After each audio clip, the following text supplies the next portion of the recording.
Sarfarzi 1278 Peacemaker Season 2 didn't just end. It detonated. This finale didn't give us answers. It gave us trauma. And if you think you understood that final scene, think again. Because Full Nelson isn't about victory, it's about surrender. What happens when the man obsessed with peace finally realizes he's the war? From the opening frame, something feels off. The lighting colder. The silence heavier. Peacemaker walks through the remains of what he once called purpose. Blood on his hands, guilt on his soul. But let's be real. This isn't just another DC finale. This is James Gunn rewriting the DNA of the anti-hero itself. You ever notice how Peacemaker kills to protect peace, but every kill just makes him feel less human? That's where we begin. Not with an explosion, but with a man imploding. The ghost of Season 1 Chris Smith isn't the same man. The bravado's gone. The helmet's still there, but the reflection? It's cracked. He's haunted by his father's death, his teammates' betrayal, and the quiet truth no hero wants to face. Peace is a myth. You can't fight for peace when you're the reason it's broken. Every conversation, every look from Harcourt carries the weight of everything unsaid. And then, a coded message from Amanda Waller changes everything. Forbidden knowledge tease, because in that message, Waller doesn't just give Peacemaker his next mission. She gives him his final warning. The government's rebranding. A new Task Force X. Younger, cleaner, corporate. But what's the catch? They're not heroes. They're algorithms. People chosen by data, not morality. Peacemaker's old world doesn't fit. He's obsolete in the very machine he helped build. You ever notice how every time DC heroes save the world, someone else quietly rebuilds it worse? The episode title isn't random. Full Nelson isn't just a wrestling move. It's a metaphor, a grip so tight, the victim can't move.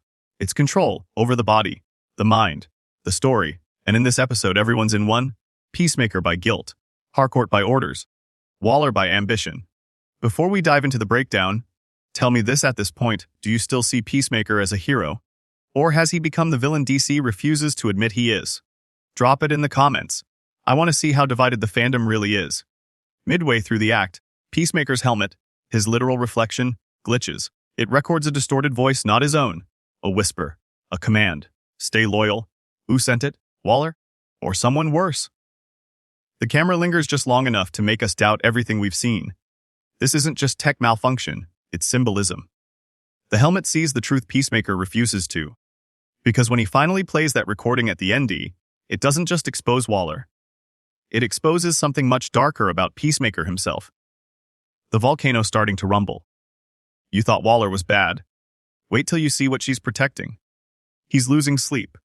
The team's fractured. And the government he's served now calls him a liability. He sees Harcourt whispering to a new recruit, not about missions, but about containment. Containment for him.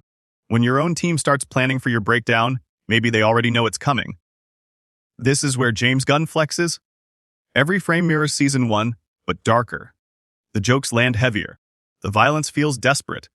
It's not action, it's confession. The symbolism of the Full Nelson. The final fight isn't about strength, it's about control. Nelson, the new government enforcer, locks Peacemaker in the titular move, the Full Nelson. A visual metaphor, a hold he can't break. It's not just Nelson holding him down, it's his guilt, his orders, his own reflection. And when Peacemaker breaks free, it's not victory. It's rage. He kills Nelson. But for the first time, there's no satisfaction. Just silence. Because the moment Peacemaker wins, the screen cuts to static. And that's when the real fight begins. Waller's secret recording, that static? It's a transmission. The helmet's camera captured everything, including Waller's encrypted message. And when Peacemaker replays it, we hear it clearly. Operation Phoenix. Rebirth begins. Smith is expendable. Expendable. The word hits harder than any bullet. Now the audience knows. Peacemaker was never a soldier for peace. He was an experiment. Harcourt knew. She's been protecting him. But only enough to keep the mission running. When Peacemaker confronts her, she admits the truth. I saved your life, but I had to sell your soul. He doesn't scream. He doesn't cry. He just walks away. Real talk. Would you forgive Harcourt if you were in Peacemaker's place? Or would you walk away too? Let me know below, because this one hurts. The lonely road, we open with Peacemaker burning his uniform.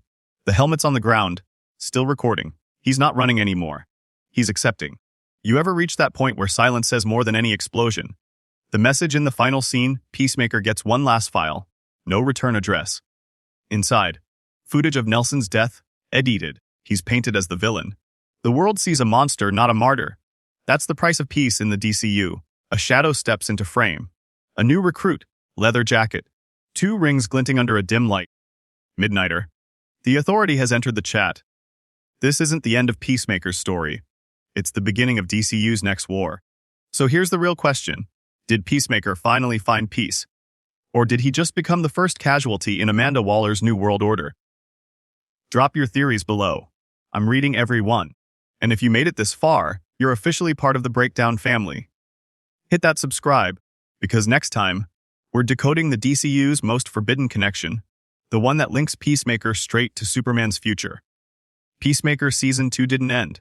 It detonated. This finale didn't give us closure. It gave us a confession. The kind that burns slow. The kind that leaves you wondering if the good guy ever existed in the first place. Because this wasn't a superhero episode. It was a eulogy for a man who never understood the cost of peace. And if you think you understood that last scene, you didn't. Because Full Nelson isn't just an episode title. It's a warning. It's a statement about control, about the system that breaks the very people it claims to save. The opening sequence hits quieter than we expected. No explosions, no punchlines, just silence. Peacemaker walks through the remains of his last mission, helmet in hand, blood on his knuckles, eyes hollow. The man who once said he'd kill for peace now looks like he's already dead inside. You can feel it. This isn't the same Chris Smith. He's haunted. Not by the enemies he killed, but by the people he failed to save. His father's voice still echoes in his head, not as memory but as guilt. He used to think killing made things right. Now he knows. It only made him numb. And right here, this is where James Gunn starts whispering something we didn't want to hear. That Peacemaker's war was never against villains. It was against himself. You ever notice how Peacemaker kills to protect peace, but every kill just makes him feel less human? That's the hook of this episode. Peace isn't salvation. It's punishment. As he returns to base, there's a message waiting. A classified transmission. Amanda Waller's voice, calm, robotic, distant. She doesn't congratulate him. She doesn't thank him. She says 6 words that change everything. Your loyalty is being evaluated, Smith. That's not a mission briefing. That's a threat. Because behind those words is the shadow of a new agenda. One Peacemaker was never meant to see. The government's forming a new Task Force X, a cleaner one. A corporate reboot of chaos, young agents with perfect records and no conscience. Data selected, not battle, tested. And buried in that roster, Peacemaker's replacement. The message ends abruptly. No goodbye, no signature. Just the sound of static. And if you listen closely, you can almost hear something else. A faint whisper layered beneath Waller's voice. Stay loyal. Or disappear. That's when it hits him. The show isn't about patriotism anymore. It's about ownership. Because in this new world, loyalty isn't rewarded. It's weaponized. Peacemaker tries to brush it off. He tells himself he's imagining things, that maybe Waller's just testing him. But deep down, he knows the truth. He's being watched. And not by enemies. By the people who once called him a hero. Every reflection of his helmet now feels like an eye. Every glance from Harcourt feels like a test. And every shadow feels like a warning. It's here the episode begins to twist reality. The colors fade. The music cuts mid-note. And the camera lingers too long, like it's trying to tell us something. That Peacemaker isn't living his story anymore. He's being filmed inside it. It's the kind of meta commentary that only James Gunn could pull off, blurring the line between fiction and control, between story and surveillance. But beneath the creative genius, there's something sinister. Because when Waller sends that second message, it's not just for Peacemaker.